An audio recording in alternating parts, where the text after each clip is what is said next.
Ginger bread man की कहानी। एक समय की बात है। शहर में एक बूढ़ी औरत अपने पति के साथ रहती थी। दोनों आपस में बहुत प्रेम करते थे। वह अपने सारे काम मिल बांट कर निपटाते थे। इन दोनों पति पत्नी की कोई संतान नहीं थी, जिससे उन्हें बहुत अकेलापन महसूस होता था। एक दिन इसी अकेलेपन के समय को बिताने के लिए उस बूढ़ी औरत ने सोचा कि एक जिंजर ब्रेड को आकार देकर एक छोटा सा लड़का बनाया जाए। फिर उसने अपने पति को भी बताया कि कल मैं जिंजर ब्रेड से जिंजर ब्रेड मैन बनाने वाली हूँ। जिसे सुनकर उसके पति को भी बहुत खुशी हुई और वो भी साथ में मदद कराने के लिए तैयार हो गए। अगले दिन उन दोनों ने सुबह से ही सारी तैयारियां कर ली। आटा गूंदा व बाकी सामान तैयार कर उन्होंने गूंथे हुए आटे को फैलाकर मानव आकार का छोटा सा एक बहुत सुंदर जिंजर ब्रेड मैन बनाया।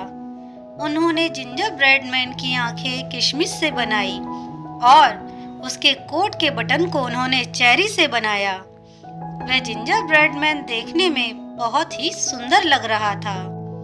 फिर उस जिंजर ब्रेड मैन को उन्होंने माइक्रोवेव ओवन में पकाने के लिए रख दिया और अपने बाकी कामों में लग गए।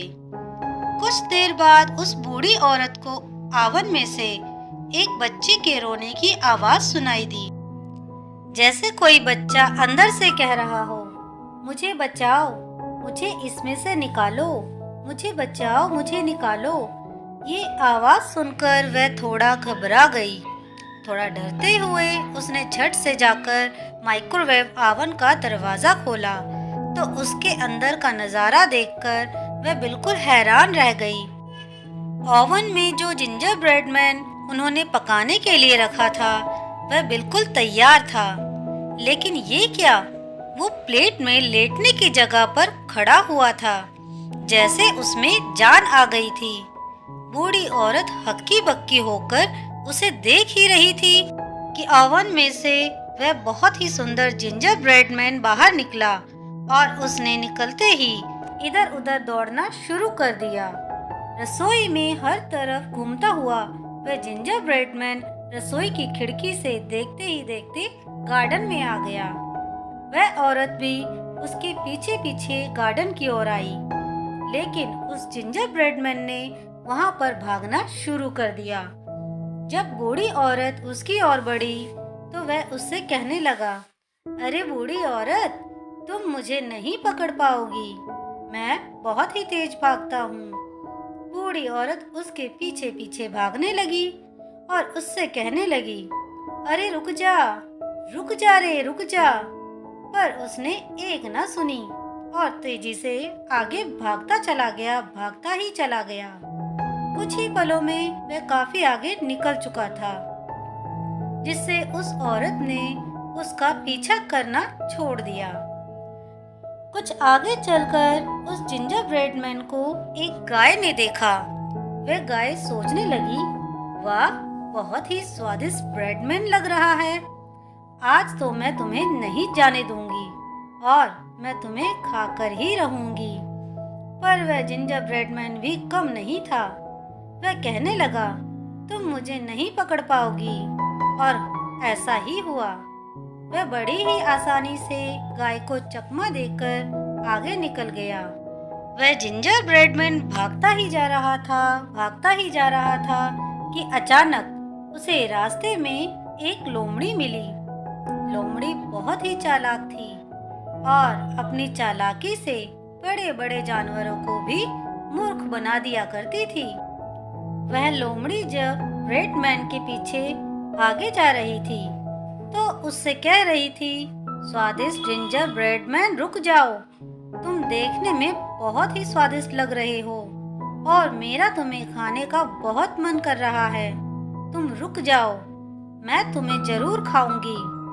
लोमड़ी की बात पर जिंजर ब्रेड मैन भी आगे आगे भागता हुआ कह रहा था, तुम कोई भी मुझे कभी नहीं पकड़ पाओगे, तुम मुझे कभी नहीं खा पाओगे। अचानक सामने एक बहुत बड़ी नदी आ गई और जिंजर ब्रेड मैन को वहीं पर रुकना पड़ा। पीछे आ रही लोमड़ी के दिमाग में ये सब देखकर एक चाल सूझी। वह सोचने लगी, क्यों ना इस जिंजर ब्रेड मैन को चालाकी से खाया जाए, क्योंकि ये जिंजर ब्रेड मैन ऐसे तो आसानी से हाथ आने वाला है नहीं। ये सोचकर वह चालाक लोमड़ी जिंजर ब्रेड मैन से कहने लगी, जिंजर ब्रेड मैन, मुझे पता चल गया है कि तुम मुझसे बहुत तेज दौड़ते हो और मैंने तुम्हें खाने का इरादा छोड़ दिया है। अगर तुम्हें ये नदी पार करनी है तो तुम मेरी पूंछ पर बैठ जाओ, मैं तुम्हें बड़े ही आराम से नदी पार करा दूंगी। ब्रेडमैन ने मन ही मन सोचा, अब मेरे पास कोई और उपाय तो है नहीं इस नदी को पार करने का, तो क्यों ना इस लोमड़ी की बात मान ली जाए। और ऐसा सोचकर वह लोमड़ी की पूंछ पर बिल्कुल पीछे की ओर बैठ गया। लोमड़ी उसे लेकर नदी पार करने लगी।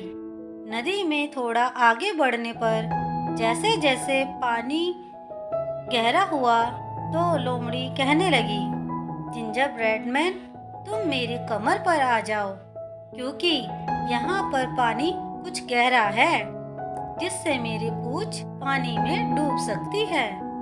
जिंजर ब्रेड मैन ने भी सोचा, हाँ, पानी तो यहाँ पर कुछ गहरा लग रहा है। अगर मैं इस लोमड़ी की पूंछ पर ही बैठा रहा तो फिसलकर नदी में भी डूब सकता हूँ। तो फिर ब्रेडमैन धीरे धीरे उसकी कमर पर आ गया। फिर कुछ और आगे जाकर लोमड़ी कहने लगी, अब तुम मेरे सर पर आ जाओ, क्योंकि यहाँ पर पानी कुछ ज्यादा ही गहरा है। पानी को बढ़ता देखकर जिंजर ब्रेडमैन उसकी बात मानकर उसके सिर पर आकर बैठ गया। धीरे धीरे लोमड़ी और जिंजर ब्रेडमैन नदी को पार करके दूसरे किनारे पर जा पहुँचे और नदी से बाहर आ गए। जिंजर ब्रेडमैन उस लोमड़ी के सिर पर बैठा बहुत खुश था और सोच रहा था, लगता है कि मैं इस लोमड़ी से बेकार ही भाग रहा था। इसने मेरी कितनी मदद की है। वह अभी खुशी खुशी लोमड़ी को धन्यवाद करने की सोच ही रहा था कि तभी सही मौका जानकर उस चालाक लोमड़ी ने अचानक से जिंजर ब्रेडमैन को बड़ी तेजी से आसमान में उछाल दिया। इससे पहले कि अब जिंजर ब्रेडमैन खुद को संभाल पाता और ये समझ पाता कि उसे क्या करना है, उस नीचे की ओर आते ब्रेडमैन को झपटने के लिए लोमड़ी ने अपना मुंह खोल दिया और उस स्वादिष्ट जिंजर ब्रेडमैन को अपना भोजन बना लिया। दोस्तों, आपको ये कहानी कैसी लगी मुझे कमेंट करके ज़रूर बताएं। अगर कहानी अच्छी लगी हो तो प्लीज़ इसे लाइक, शेयर और मेरे चैनल को सब्सक्राइब करना ना भूलें। धन्यवाद।